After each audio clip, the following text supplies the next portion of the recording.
prepared to talk to people who want constitutional change, but I'm not prepared to talk to people who want revolutionary change. If this country is in confusion, go and ask the citizens of this country, and they will tell you that they are not satisfied with what is going on all levels of government. And it's a lovely country. It is a country full of hope, and I hope that sense and justice will prevail. I had an opportunity in my office here to tell Mr. Mandela, but apparently he's a captive. He's a captive of the cabal, and he's a captive of interests from which he cannot escape. He is a decoy dove. You know what a decoy dove is? That is what he is. Because they want to destroy the image of my people, and they want to destroy my image, and through me, to humiliate my people. Have you ever made a choice, the only choice you felt you could, only to watch the future you hoped for slip through your fingers? To look back 30 long years later, at the crossroads of your nation's history and the crossroads of your own life, and wonder, was it worth it? This isn't just a question for history books. It's a raw, living question beating in the hearts of millions of South Africans today. But for one group, it carries a particular painful weight. It's the question that hangs in the air for the men and women, now in their later years, who walked into polling stations on the 17th of March 1992. White South Africans. They were handed a ballot with a deceptively simple question. Did they support the reform process to end apartheid? And with a pencil they made a mark. Yes or no.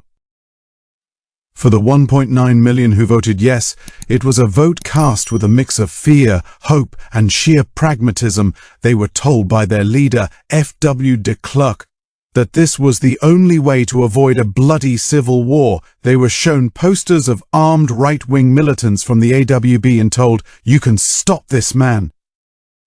They were promised peace. They were promised a future. They voted not necessarily for the ANC, not for Nelson Mandela, but for survival. They voted to step back from the cliff edge of national suicide, to end the crushing international sanctions, to give their children a chance at a life in a normal country. It was, as many saw it, a vote for the least worst option. A vote to avert catastrophe.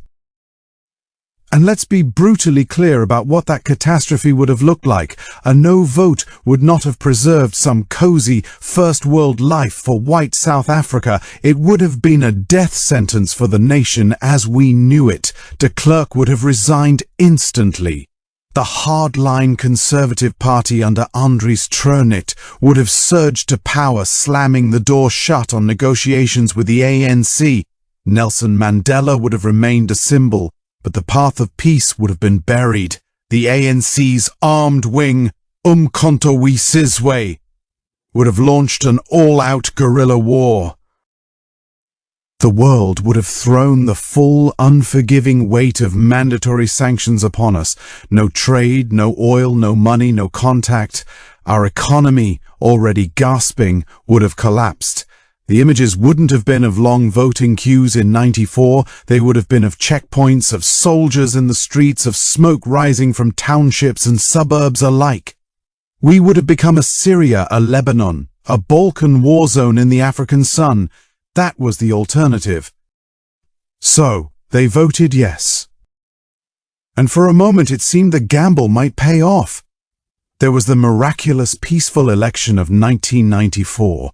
The iconic image of Madiba in a Springbok jersey. The world welcomed us back. The Constitution was hailed as the most progressive on earth. There was hope. The Rainbow Nation wasn't just a slogan, it was a feeling in the air. But now, 30 years on, that feeling has curdled. And if you want to understand the deep, quiet regret, not of the decision itself, but of what came after, you have to listen to the voice of someone who saw it all coming. The old grizzled voice of P.W. Botha, the Groot krokodil. In retirement, boiling with rage, he called de Klerk's project a great betrayal. He spat that you don't negotiate with terrorists. He warned that black majority rule would bring chaos, the destruction of the economy, and the end of everything he knew. At the time, in 1992, he was seen as a bitter relic, a dinosaur roaring at the meteor. The majority of his own people, 68.7% of them, rejected his fear. But here's the painful, shocking twist. When you look at South Africa today, to a fearful white South African living with constant load shedding, with water cuts, with a police force that cannot stop violent crime, with the visceral fear of a home invasion, with a sense of being a stranger in the land of their birth. Some of Botha's apocalyptic warnings don't sound like the ravings of a madman. They sound like a chilling prophecy come true. And that is a devastating psychological blow. It creates a silent, screaming question. Did we vote for this? The compromise of 1992 was simple. If unspoken, white South Africans would relinquish political power in return for retaining economic security and a place in the new nation. But for many, that second part of the bargain has been broken. They see a government, for years led by the ANC, that is synonymous with state capture, a looting of the national treasury so brazen it took a judicial commission to map it. They see cities like Johannesburg and Pretoria, once meticulously run, crumbling. They feel targeted by policies like BEE, not as correction, but as exclusion.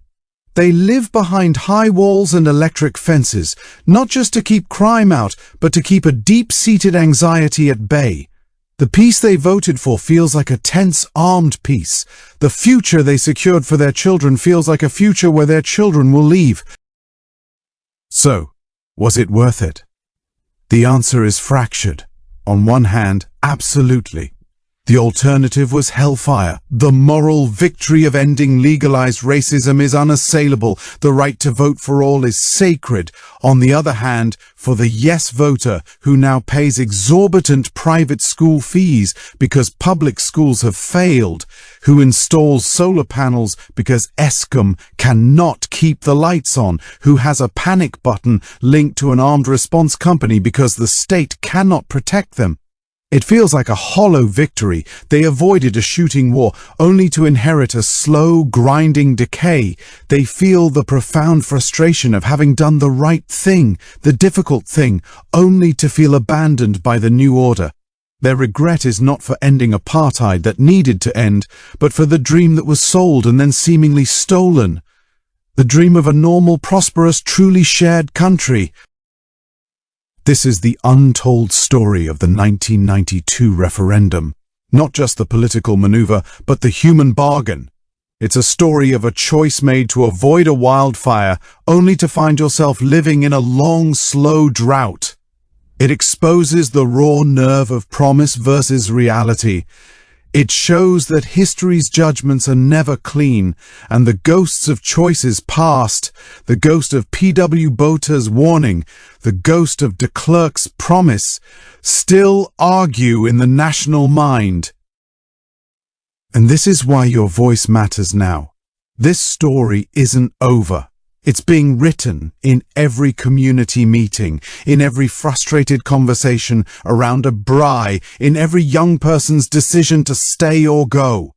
We have to keep telling these uncomfortable stories. We have to listen to the regret without condemnation and to the anger without fear. We have to understand that the pain of a stolen future isn't owned by one group alone. It's felt by a black graduate with no job, a colored family in a forgotten township, and a white farmer fearing for his life. Inequality and dysfunction are the new oppressors, and they don't check your skin color at the door. So I'm talking to you. What do you think? Do your parents, your family, ever speak about that vote in '92? What do they feel now? Do you see that compromise playing out in your own life? Your perspective is crucial. This channel is dedicated to having these hard conversations that mainstream media often shies away from. We're building a space for authentic South African stories in all their complexity and heartbreak. If this report gripped you, if it made you feel seen or made you think, then please help us keep this dialogue alive. Like this video, it tells the algorithm that these stories matter.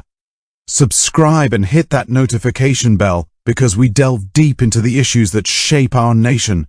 Share it with one person who needs to hear this. Start a conversation. And if you can, consider supporting us directly through channel membership or a super thanks donation. Your support isn't just about keeping the lights on here, it's a direct investment in ensuring more stories from every corner of South Africa are heard. It helps us give a microphone to the unheard and to examine our past and present with courage and truth. Because the question, was it worth it, can only be answered by all of us, together, as we decide what South Africa will become next. Let's figure that out. I'll see you in the comments.